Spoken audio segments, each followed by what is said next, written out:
শহীদ ওসমান হাদী হত্যার বিচার সহ 4 দফা দাবিতে পঞ্চগড়ে বিক্ষোভ মিছিল হয়েছে। রোববার দুপুরে মকবুলার রহমান সরকারি কলেজ চত্বর থেকে মিছিল বের করেন শিক্ষার্থীরা। মিছিলটি শহরের চৌরঙ্গি মোড়ে গিয়ে শেষ হয়। সেখানেও সড়ক অবরোধ করলে বিক্ষোভকারীদের সরিয়ে দেয় সেনাবাহিনী।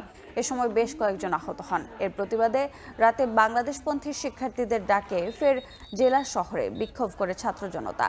রাতে আহত শিক্ষার্থীদের দেখতে জেলা আধুনিক সদর হাসপাতালে যান এনসিপির উত্তরাঞ্চলের মুখ্য সংগঠক সার্জিস আলম, জেলা প্রশাসক সহ ঊর্ধ্বতন কর্মকর্তারা।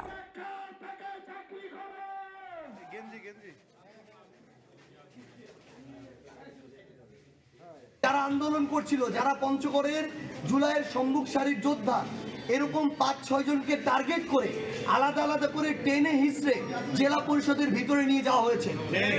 আমাদের সামনে প্রকাশ করতে হবে, এই দায়িত্ব জেলা প্রশাসককে নিতে হবে। দুই পক্ষের দুইটা কথা আমরা জেলা প্রশাসনের পক্ষ থেকে এই বিষয়ে দেখবো। ওখানে যতগুলো ক্যামেরা আছে সেই ক্যামেরাগুলো আমরা দেখবো, দেখে পরবর্তীতে কালকে সেনাবাহিনীর ঊর্ধ্বতন কর্মকর্তারা আছেন বা আমাদের ঊর্ধ্বতন কর্মকর্তা আছেন, আমি তাদের সাথে কথা বলবো।